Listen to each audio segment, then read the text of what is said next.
1985 ते 82-80 दरम्यान सुरू होतं काम केलेलं. आणि पूर्ण लोकांनी आमच्या मला वाटतं 17 गावच्या लोकांनी मला वाटतं 7 ते 6 एकर जमीन त्यावेळच्या रेटने 100-200 रुपये गुंठ्याच्या रेटने शासनाला दिले की ते गोवा आणि आपले जे संबंध आहेत पूर्वीपासून तिथे कुठेतरी ते दूर होते ते जॉईन होण्यासाठी आणि बऱ्यापैकी लोकांनी ते सहकार्य केलेलं चांगल्यापैकी काम चालू होते. आणि इथे असताना इथे फुलाची सध्याची परिस्थिती बघितली तर पूर्णतः नावी दिसतात.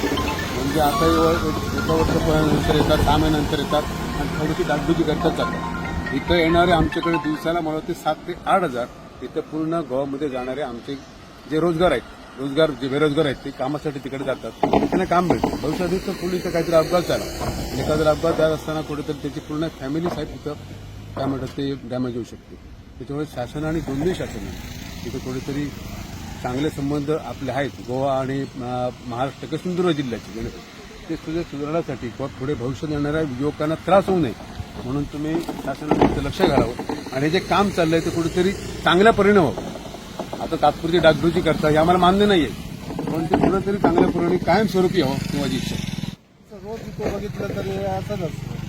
काय आता किती दिवस झाले त्या प्लेटचे तर दूरदर्शनाची प्लेट अशी उचलून तर एकतर खाली कोणतरी गेला तर काय म्हणून काय तुमची मागणी काय आहे सरकारला? मागणी ते आता रोज येऊन जरा करतात. त्याच्यापेक्षा काहीतरी व्यवस्थित एकदाच करायचं ना हीच मागणी आहे. मला वाटतं 83-84 असेल उद्घाटन इथे झालेलं. शंकरराव चव्हाण होते तेव्हा हे मुख्यमंत्री. आणि आज हे फुल कुंकवत झालेला 2 कारण आहेत. एक म्हणजे ह्याच्यावर दुरुस्तीची हे नाही. म्हणजे आता आम्ही 8 महिने झाले त्यांना निवेदन दिलेलं होतं 8 महिन्यापूर्वी की किंवा हे रस्ता आहे हे जे पूल आहे त्यातले ते पाटे जे आहे ते कमकुवत झालेले आहेत आणि तुम्ही तातडीने ती दुरुस्त करा. तर त्याच्यावर त्यांनी एकदा बघून गेले पण परत काय निधी काय खर्च घातला नाही. काल परत मी फेब्रुवारीमध्ये त्यांना निवेदन दिलं म्हणजे ग्रामपंचायतीमार्फत की तुम्ही लवकरात लवकर करा ते.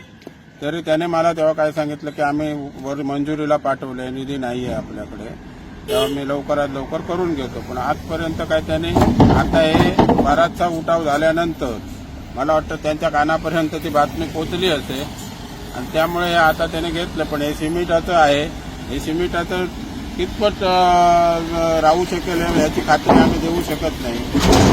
दुसरी गोष्ट याला कारण आहे की ह्या पुलाचं स्ट्रक्चर ऑडिट झालं पाहिजे कारण बरीच वर्ष झाली आहेत. बाजूचे ते तुमच्या गोवा राज्याचे हे आहेत रेतीवाले हे ते रेती काढतात त्यामुळे या पुलाच्या आजूबाजूला रेती काढल्यामुळे पुलाला धोका आणि तिथे पुढे रेल्वे पूल आहे. मागे तुम्ही पाहिलं असेल तिथला एक भाग खचलेला आहे तो कोणाच्या चुकीमुळे नाही रेती काढल्यामुळे धसाळतो ना पुढचा. आता आमचे 9 गुंठे ही माझी बागायची आहे 9 गुंठे बागायच्या आतमध्ये दिलेली आहे. मग आमचं म्हणणं काय वैयक्तिक जे काय असतील ते बाबतीत पण जे पूल आहे हे पूल व्यवस्थित राहणं महत्वाचं आहे कारण या पुलावरनं बऱ्याचशा आमच्या भागातले तालुक्यातले जिल्ह्यातले म्हणा लोक आम्ही गोवा राज्याचा पहिला आभारी आहे. ओके ते आमचे लोक तिथे येऊन पोट भरत आहेत. तर हा संपर्क तुटला उद्या सकाळी हे लाईटली कोणी घेऊ नये. हा संपर्क तुटला तर बऱ्याचशा लोकांना उपासमारीची पाळी निर्माण करणारा आहे. आणि जर जायचं परत गोव्यात झालं तर आम्हाला सावंतवाडीवरनं असं 15 मार्गे गोव्यात जावं लागेल. मग ते महागात पडेल. कोण 10,000ची कोण 15,000ची नोकरी करतो त्यांना ते परवडणारं नाही आहे. त्यामुळे गव्हर्नमेंटने याच्यावर लवकरात लवकर एक निर्णय घ्यावा आणि या पुलाचं जर स्ट्रक्चर ऑडिट करून जर ते कुंपत झालेलं असेल तर त्याच्याआधी पर्यायी व्यवस्था लोकांनी केली पाहिजे अगोदर. असं अचानक जर पडलं तर जीवितहानी होणारच आहे वित्त आणि जीवनहानी होणारच आहे.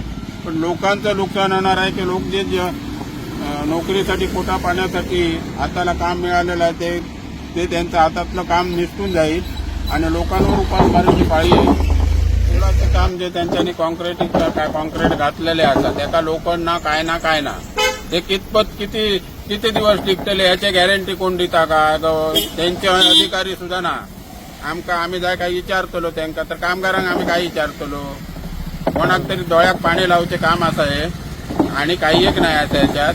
हे या 8 दिवसात हे परत तडे जातले आणि परत होते तसे लोखंडी दिसतले ते प्लेटी दिसतले हे लोकांका परत आमकां उद्योग करतले काहीतरी आणि लोकांचे हाल करतले उद्या फाल्यां कोताळ्याल्या लोकांका त्रास जाता